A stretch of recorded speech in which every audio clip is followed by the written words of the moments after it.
So we are well within a good dry period of our summer, and we've had no rain at all. Creeks are dried up, and I thought it would be a fantastic time to walk the creek bed and explore.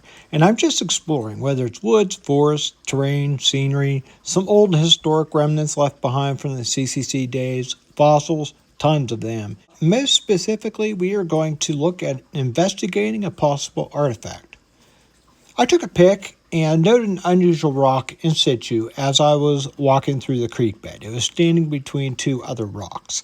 It looked like it had been worked, as in chipped or napped in certain areas, manipulated from how it would look naturally. So shaped by human hand, as they say.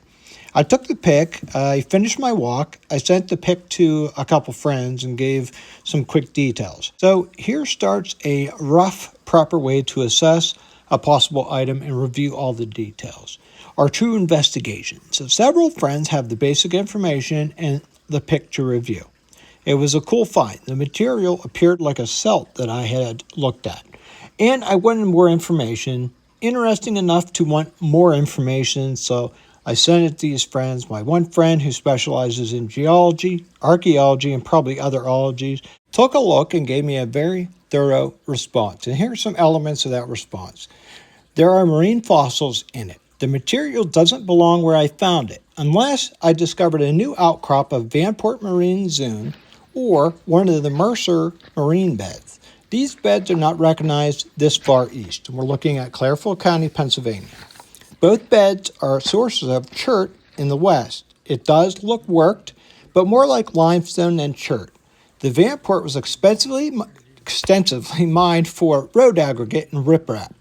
First thing to rule out is upstream source of road riprap that washed downstream. It is common in bridge abutments for railroads and highways. So several things are solved immediately.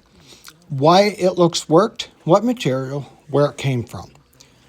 Two different factors that we would have been looking at. Is this an indigenous artifact? Debunked. Is this a new location of a marine bed in a location that's far more east than usually recognized? Debunked. And thus, the source is the find. The bridge was recently redone, and it's about 3/4 of a mile upstream. It was done in 2016, and easily heavy waters from flooding or just heavy flow in general could easily move that stone downstream. The rock source is limestone, and PA State uses limestone to counter the acidic pH in local waterways, whether they're creeks, runs, rivers, and they do this as a response to the acid mine drainage. The marks and the signs that it was worked, easily caused by tumbling aggregate or breaking it up for riprap, and industrial use such as the 2016 bridge. So it rules out artifact, and it also rules out new bedrock.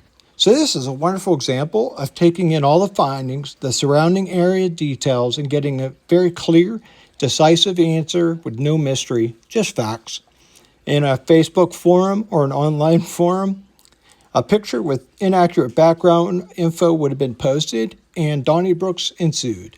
It would have been chaos, and people would have been arguing about this for years, and this picture would have been rehashed over and over again, no doubt, after several different years. So this is a very awesome way of showing a decisive and clear investigation and breaking down the details to define what we found.